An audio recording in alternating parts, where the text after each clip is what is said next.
નમસ્કાર દર્શક મિત્રો, હું નીતિન પટેલ. તમે જોઈ રહ્યા છો મારું મહેસાણા ન્યૂઝ. હવે જોઈએ આજના સમાચાર. વડોસણ તાલુકા પંચાયતની બેઠકમાં આવતા ગોકળગઢ ગામના મતદાન મથકના ઈવીએમ મશીનમાં થયેલી ગેરરીતિ મામલે ચૂંટણી પૂર્ણ થઈ ગયા બાદ ગોકળગઢના સરપંચ સહિત આગેવાનોએ જિલ્લા કલેક્ટરને રજૂઆત કરી યોગ્ય તપાસ કરીને ફરીથી મતદાન કરવાની માગણી કરી હતી. વડોસણ બેઠકમાં આવતા ગોકળગઢ ગામમાં મતદાન મથકમાં મૂકેલ ઈવીએમ મશીનમાં ખામી હોવાને કારણે ગામના મતદારોએ આપેલ રજૂઆત મુજબ આમ આદમી પાર્ટીના ઉમેદવારને મતદાન ન કર્યું હોવા છતાં પણ 300 જેટલા મતો તેને મળ્યા હોવાથી ગામ લોકોના કહેવા મુજબ એક પણ મતદારે આમ આદમી પાર્ટીના ઉમેદવારને મત આપ્યો નથી. તો કેવી રીતે 300 જેટલા મત આમ આદમી પાર્ટીના ઉમેદવારને મળ્યા તે શંકાસ્પદ જણાય છે. જેથી ગોકળગઢ ગામના લોકોની સ્પષ્ટ માગણી છે કે તેમના ગામના મતદાન મથકમાં મૂકવામાં આવેલ ઈવીએમ મશીનમાં ગેરરીતિ થઈ છે, જેને લઈ યોગ્ય તપાસ કરી ફરીથી મતદાન કરવામાં આવે ગ્રામજનોએ રજૂઆત કરી હતી. કડવા પાટીદાર સમાજની કુળદેવી અને જગતજનની માં ઉમિયાના પ્રાગટ્ય સ્થાન ઊંઝા ખાતે વૈશાખી પૂર્ણિમાના અવસરે આસ્થાનો મહાસાગર ઉમટ્યો હતો. વહેલી સવારથી જ મંદિર સંકુલમાં વૈદિક મંત્રોચ્ચાર અને વિશેષ પૂજા આરતી સાથે મંગલમય વાતાવરણ સર્જાયું હતું. માતાજીને દિવ્ય રથમાં બિરાજમાન કર્યા બાદ ગુજરાત પવિત્ર યાત્રાધામ વિકાસ બોર્ડના સચિવ રમેશભાઈ મેરજા દ્વારા નગરયાત્રાને લીલી ઝંડી આપી પ્રસ્થાન કરવામાં આવ્યું હતું. આ પ્રસંગે ઊંઝા સંસ્થાના પ્રમુખ બાબુભાઈ જમનાદાસ પટેલ, માનદ મંત્રી જયંતિભાઈ પટેલ, પૂર્વ મંત્રી ભૂપેન્દ્રભાઈ ચુડાસમા, મહેસાણાના સાંસદ હરિભાઈ પટેલ અને ઊંઝાના ધારાસભ્ય કે પટેલ સહિત ઉમિયા પરિવાર સંગઠન અને મહિલા સંગઠનના અગ્રણીઓ મોટી સંખ્યામાં ઉપસ્થિત રહ્યા હતા. નગરયાત્રા દરમિયાન ડીજે અને બેન્ડબાજાના તાલે ભક્તો ઝૂમી ઉઠ્યા હતા.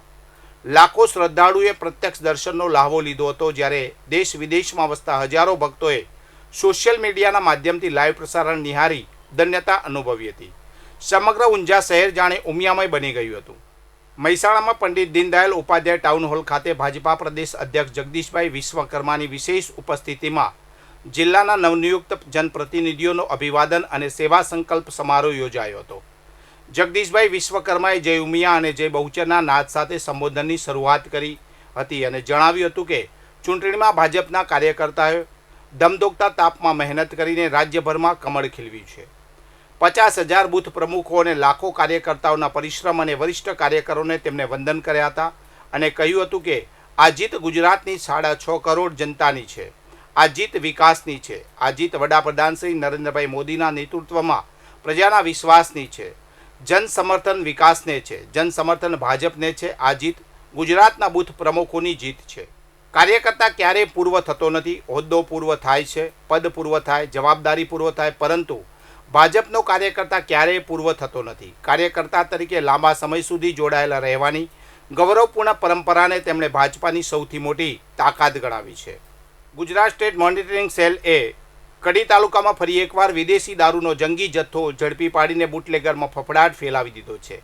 માત્ર 4 દિવસના ગાળામાં આ બીજો મોટો દરોડો હોવાથી મહેસાણા જિલ્લા પોલીસ બેડામાં ખળભળાટ મચી ગયો છે. એસએમસીના પીઆઈ MS ત્રિવેદી અને તેમની ટીમને ચોક્કસ માહિતી મળી હતી કે કડી નજીક આવેલી નારે કોરોલા ફાર્મા કંપની પાસેથી એક વાહનમાં દારૂનો મોટો જથ્થો પસાર થવાનો છે. આ બાતમીને આધારે પોલીસે વોચ ગોઠવી હતી. શંકાસ્પદ વાહનને અટકાવી તપાસ કરતા બુટલેગરોની દારૂ છુપાવવાની નવી તરકીબ સામે આવી હતી.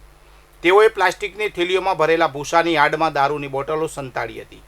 આ કાર્યવાહીમાં પોલીસે અલગ અલગ બ્રાન્ડની કુલ 7,272 વિદેશી દારૂની બોટલો જપ્ત કરી છે, જેની કિંમત ₹25,46,520 છે. આ ઉપરાંત ₹10 લાખની કિંમતનું ટ્રાન્સપોર્ટેશન વાહન, 2 મોબાઈલ ફોન, રોકડ રકમ અને ભૂસાની થેલીઓ પણ કબજે કરવામાં આવી છે. કુલ મળીને ₹35,70,820નો મુદ્દામાલ જપ્ત કરવામાં આવ્યો છે.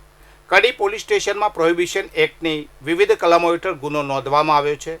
હાલમાં પોલીસની અલગ અલગ ટીમો બનાસકાંઠા અને રાજસ્થાનમાં વોન્ટેડ બુટલેગરોને ઝડપી પાડવા માટે તપાસ ચલાવી રહી છે. સતલાસણાના નવાવાસ સરતાનપુર રોડ પર આજે 2 મોટરસાયકલ સામસામે અથડાતા સર્જાયેલા ગમખ્વાર અકસ્માતમાં 3થી વધુ લોકો ઈજાગ્રસ્ત થયા છે. ન્યાયી સમાજના સમૂહ લગ્નના દિવસે જ બનેલી આ ઘટનાને પગલે પંથકમાં એરેરાટી વ્યાપી ગઈ છે. મળતી માહિતી મુજબ હડોલ ગામના દશરથભાઈ ન્યાયી પોતાના પરિવાર સાથે બાઇક પર સવાર થઈને સતલાસણા ખાતે આયોજિત ન્યાયી સમાજના સમૂહ લગ્નમાં હાજરી આપવા જઈ રહ્યા હતા. તે જ સમયે નવાવાસ સરતાનપુર રોડ પર સામેથી આવી રહેલા મયુરભાઈ પંચાલ નામના યુવકના બાઇક સાથે તેમની જોરદાર ટક્કર થઈ હતી.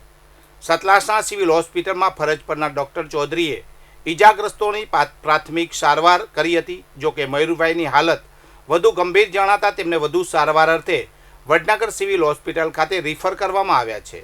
સતલાસણામાં પટેલ સમાજની વાડી ખાતે ન્યાયી સમાજના સમૂહ લગ્ન હોવાથી રોડ પર વાહનોની ભારે અવરજવર અને ભીડ જોવા મળી રહી હતી.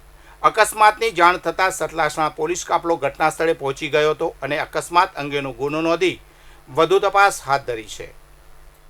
ગુજરાત સ્થાપના દિવસના પાવન અવસરે પાટણના પ્રાદેશિક વિજ્ઞાન કેન્દ્ર ખાતે એક નવું સીમાચિહ્ન ઉમેરાયું છે. જિલ્લા કલેક્ટર તુષાર ભટ્ટના હસ્તે રાજ્યના પ્રથમ ફ્લાઇટ સિમ્યુલેટરનું ભવ્ય લોકાર્પણ કરવામાં આવ્યું છે. સરસ્વતી તાલુકા કચેરી સામે ₹100 કરોડના ખર્ચે નિર્મિત આ સાયન્સ સેન્ટરમાં હવે મુલાકાતીઓ માટે ₹2 કરોડનું આ નવું નજરાણું આકર્ષણનું કેન્દ્ર બનશે. આ રાઇડમાં મુલાકાતીઓને 3D લેન્સ પહેરાવીને ખાસ મૂવેબલ ખુરશીઓ પર બેસાડવામાં આવે છે. 5 થી 6 મિનિટના આ શો દરમિયાન મુલાકાતીઓ 3D પ્રોજેક્ટરના માધ્યમથી ચંદ્ર અને મંગળની સપાટી પર ફરતા હોય તેવો રોમાંચક અને વાસ્તવિક અનુભવ મેળવી શકશે. આ ફ્લાઇટ સિમ્યુલેટર વિદ્યાર્થીઓ અને વિજ્ઞાન પ્રેમીઓ માટે જ્ઞાન સાથે ગમ્મતનું એક નવું દ્વાર ખોલશે.